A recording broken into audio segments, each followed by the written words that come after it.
Hi to all of you from us here at Julian Campbell Foundation. And in today's video, we're going to talk about the phenomena that takes place at this time of year every year, and that's our exam season. So young people, people from all generations, but particularly young people, are preparing for their GCSEs, A levels, completing their degrees, and all kinds of things going on. So the purpose of this video really is just to kind of bring these things to attention. What can we do to support our young people to help them in this platform? At this, to strengthen that platform from childhood to adulthood and instill in them good values that they're going to use to prepare themselves for their exams for the rest of their lives.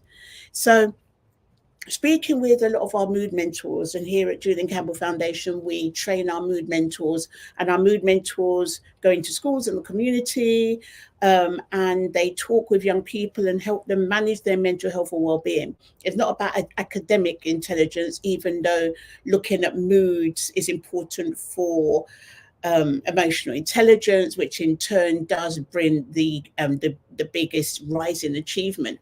And speaking with our mood mentors, and also with my own experience, because some of you might not know that I was a teacher and a teacher consultant for 20 years. And in those times, I loved going into difficult schools and help turning them around. So the kind of mentoring we did in those days was more academic. But our mentors is more about emotional, it's more around mental health, because of course to know how to manage your mental health, to know where you are and how to move to another mood state is the beginning of emotional intelligence.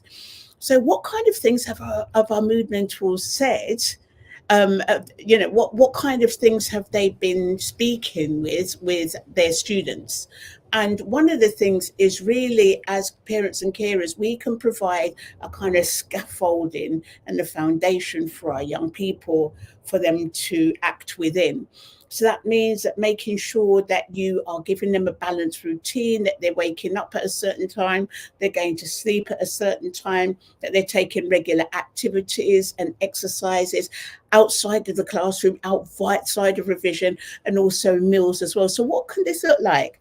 Well, this would make sure that you're supporting the child with a schedule. I mean, I can remember a couple of times I was doing all-nighters, I was drinking coffee. Mind you, my dad was there supporting me all through it, so I didn't feel like I was on my own. And he was, bringing me up drinks and, and things like that.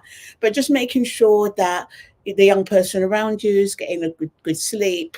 They need at least 8 hours, especially at that age, at teenage years as well, and enough sleep for them to focus in their exams.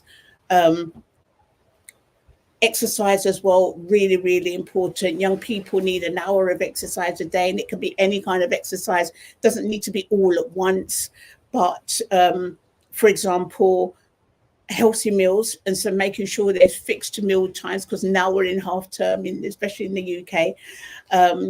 So making sure that the meals are at fixed times and they're healthy as well. And then after that meal, going out for a little walk. This is the best time. And also as well, while they're working, because I'm sure that this half term is really important for a lot of our young people as they're preparing themselves for the exams, which the bulk of them start. The written parts of the exams, not the coursework, start next week. So they're doing the work now. So making sure that there's a balanced routine, that they're waking up at the same time, they're going to sleep at the same time, that there's regular exercise and activities outside of the revision, and also the times of their meal times are the same time. And also checking in with them to make sure that they're having good breaks as well. It doesn't need to be long breaks, but there needs to be some breaks, just so whatever it is that they're doing can kind of like take a back seat, and the brain will do everything there. When they come back, they'll be ready and refreshed. Also a big no, energy drinks, all that kind of stuff, because that's like buying a credit card. Because when you buy a credit card, you've got to pay it off sooner or later. So so rather that they've got lots of water to be able to energize themselves. So, promoting healthy habits is one of the 5 things we're going to talk about today. Encouraging open communication. So, what does that look like? Just making sure that you're providing a safe space for young people to be able to talk, for them to come and speak with you about anything that they're dealing with, anything that's happened to them in their day.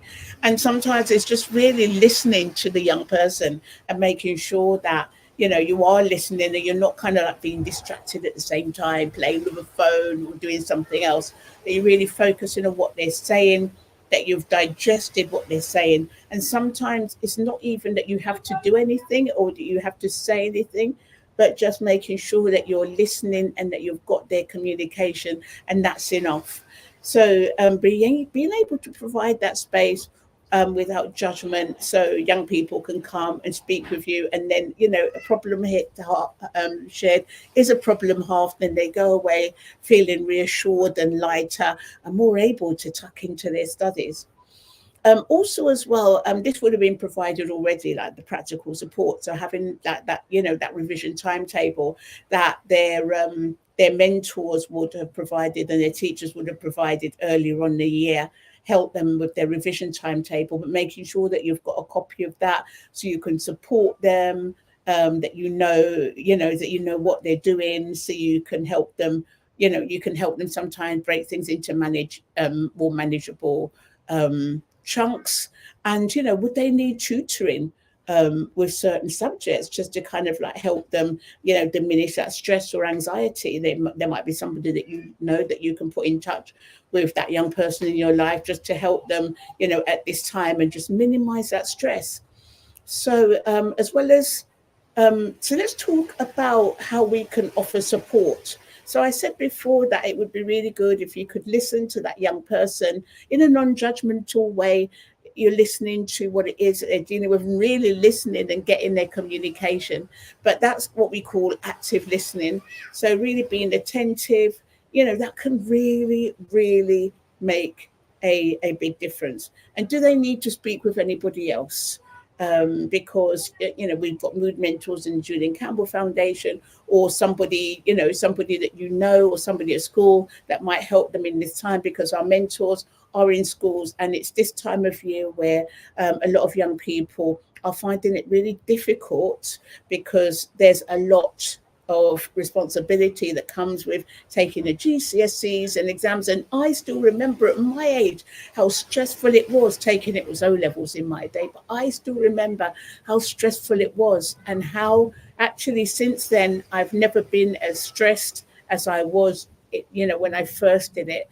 But if I knew then what I know now, then it would have made it easier. So what else can we do? We can just make sure that we're providing that space for them. And there's a lot to be said as a school teacher, an old school teacher.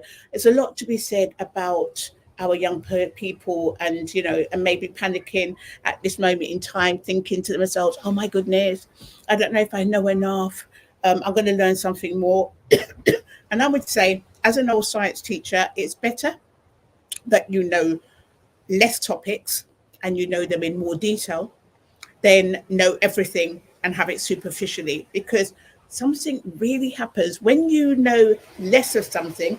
Let's say, for example, I'd rather go into an exam knowing 40% of it and knowing it well than 70% of it and not knowing it very well, because with the 40% that I've learned, and I've taken past exam papers, I've gone through the exam papers as well. So that's kind of like testing my knowledge. It's more active rather than passive. And this is common practice now in schools. With that 40% that I've studied right up to the top, so that means that, like, out of 10, I know 9 or 10 out of 10.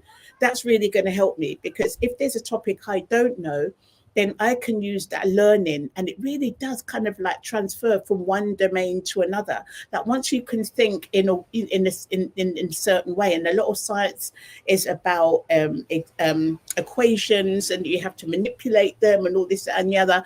But then there's a pattern, because like there might be different variables, but they're all the same. So you can apply with your 40%, like 10 out of 10 knowledge, you can apply that to the rest that you don't know and still get a really, really good grade. In actual fact, to know 70% of it, and you know, 70% and you probably 5 out of 10 will get you a C, a D, C or a D. But then if you've got 40% and you've learnt it right up to the top in detail, then you're more likely to get a B.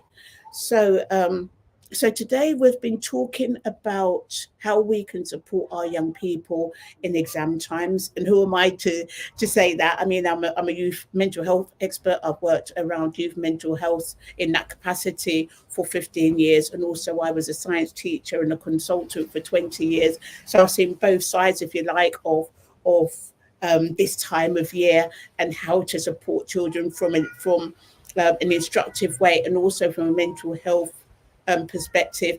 But whatever you're doing now, you are showing your young people how to manage themselves, how to manage their well-being around the examination period forever. So it is really worth just giving them that support. So just in summary, providing that framework for them.